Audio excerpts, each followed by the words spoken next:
கிறிஸ்துவில் பிரியமானவர்களே, நம்முடைய ஆண்டவரும் இரட்சகருமாகிய இயேசு கிறிஸ்துவின் நாமத்தில் உங்களை அன்போடு கூட வாழ்த்துகின்றேன். ஆண்டவர் உங்களை உயர்த்துகிற தேவன். வேதம் முழுவதிலும் பல இடங்களில் கர்த்தர் தம்முடைய பிள்ளைகளை எப்படி உயர்த்தினார் என்று வாசிக்கிறோம். இன்றைக்கும் ஒரு வசனத்தை உங்களுக்காக வாசிக்க விரும்புகிறேன். சங்கீதம் 148:14. அவர் தம்முடைய பரிசுத்தவான்கள் யாவருக்கும் தம்மை சேர்ந்த ஜனமாகிய இஸ்ரவேல் புத்திரருக்கும் கொண்டாட்டமாக தம்முடைய ஜனத்திற்கு ஒரு கொம்பை உயர்த்தினார். அல்லேலூயா. ஆண்டவர் தன்னுடைய பரிசுத்தவான்களுக்கும் தன்னுடைய ஜனத்திற்கும் ஒரு கொம்பை உயர்த்துகிறாராம் கொண்டாட்டமாக. இந்த உலகம் பிரச்சனைகள் நிறைந்தது, பாடுகள், போராட்டம் நிறைந்தது. சந்தோஷப்படுவதற்கு எதுவுமே இல்லை என்று நினைப்பதை போல வாழ்க்கை மாறிவிட்டது. சிறு பிள்ளைகளாக இருந்த பொழுது ஒரு புது வஸ்திரம் உடுத்தினால் அவ்வளவு சந்தோஷம். கிறிஸ்மஸ் என்றால் அவ்வளவு சந்தோஷம். வீட்டில் ஒரு விசேஷ பலகாரம் செய்தால் அது பெரிய மகிழ்ச்சியாக இருக்கும். உறவினர்கள் வந்தால் சந்தோஷம். ஆனால் இன்றைக்கு திரும்பி பாருங்கள், யாருடைய முகத்திலும் சந்தோஷம் இல்லை, எந்த வீட்டிலும் சந்தோஷம் இல்லை. உலகத்தார் சந்தோஷமா இருக்கிறார்கள், மகிழ்ச்சியா இருக்கிறார்கள்.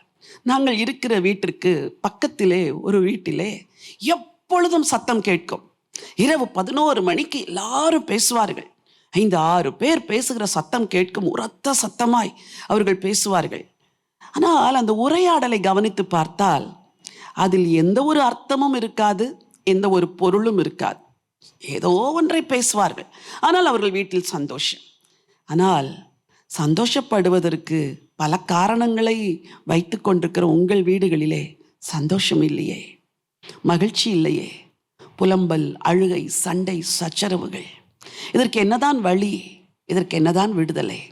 ஒரே ஒரு வழி. தம்முடைய ஜனத்திற்கு கொண்டாட்டமாக தேவன் ஒரு கொம்பை உயர்த்தினார். அந்த கொம்பு எது தெரியுமா? இரட்சகராகிய இயேசு கிறிஸ்து தான் அந்த கொம்பு. உங்களுக்கு வாழ்க்கையில எதுவுமே சந்தோஷம் இல்லை என்றால் இயேசுவினிடத்தில் வாருங்கள். மகிழ்ச்சி அடைய எந்த காரணமும் இல்லை என்றால் ஆண்டவர் இயேசுவினிடத்தில் வாருங்கள். அவருடைய வார்த்தையை படியுங்கள்.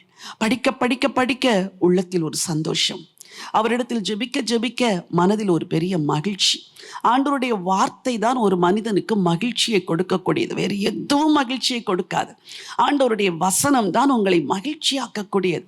பணம் இருக்கும், போய்விடும். உறவுகள் இருக்கலாம், போய்விடும். ஆஸ்திகள் இருக்கும், போய்விடும். உலகத்தின் பாவ சிற்றின்பங்கள் கொஞ்ச காலத்திற்குத்தான். ஆனால் நிரந்தரமான சந்தோஷம் ஆண்டவர் இயேசு தான். அவர் தருகிற சந்தோஷம். அவர் சந்தோஷத்தையும் கொடுப்பார், கூடவே உபத்திரவத்தின் மத்தியில சந்தோஷமா இருக்க பலனையும் கொடுப்பார். இதுதான் இரட்சகர் இயேசு தன்னுடைய பிள்ளைகளுக்கு தருகிற மகிழ்ச்சி. தம்முடைய ஜனத்திற்கு கொண்டாட்டமாக ஒரு கொம்பை உயர்த்தினார் என்ற வார்த்தையின்படி உங்களுக்கு ஒரு கொம்பு உயர்த்தப்பட்டிருக்கிறது. அவரை பற்றி கொள்ளுங்கள். அவர் உங்களை சந்தோஷப்படுத்துவார். அவர் உங்கள் சிக்கல்கள், பிரச்சனைகளை எல்லாம் மாற்றி உங்களை உயர்த்துவார். உங்களுக்காக நான் ஜெபிக்க விரும்புகிறேன். பரலோகத்தின் தேவனே, நல்ல ஆண்டவரே, உம்முடைய பரிசுத்தவான்கள் யாவருக்கும் உம்மை சேர்ந்த ஜனமாகி இஸ்ரவேலருக்கும் கொண்டாட்டமாக நீர் ஒரு கொம்பை உயர்த்தினீரே அப்பா. இஸ்ரவேலருக்கு சந்தோஷமும் இரட்சகர் இயேசு தான். ஆண்டவரே, புறவினத்திலிருந்து உம்மை ஏற்றுக்கொண்ட எங்களுக்கு சந்தோஷமும் உம்முடைய குமாரன் தான். இன்றைக்கு உம்முடைய பிள்ளைகள் வாழ்க்கையில் யார் யாருடைய வாழ்க்கையில் எல்லாம் சந்தோஷம், சமாதானம் இல்லையோ, ஆண்டவர் இயேசுவே உம்முடைய சந்தோஷத்தை அவர்களுக்கு கொடுங்கப்பா.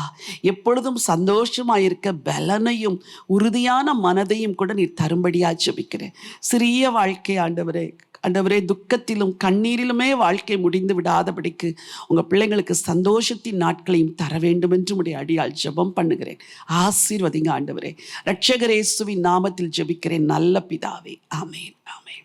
பிரியமானவர்களே, நம்முடைய ஜனத்திற்கு கொண்டாட்டமாக ஒரு கொம்பை உயர்த்தினவர் உங்களுக்கும் அந்த கொம்பாகிய இயேசுவை உயர்த்தியிருக்கிறார். நீங்கள் அவரை உயர்த்துங்கள், அவரை நம்புங்கள், அவரை பற்றி கொள்ளுங்கள். வாழ்க்கையில் சந்தோஷம், கொண்டாட்டம் உண்டாகி இருக்கும். இந்த நம்பிக்கையோடு இந்த நாளை துவங்குங்கள். இந்த நாள் ஒரு வெற்றி நாள். God bless you.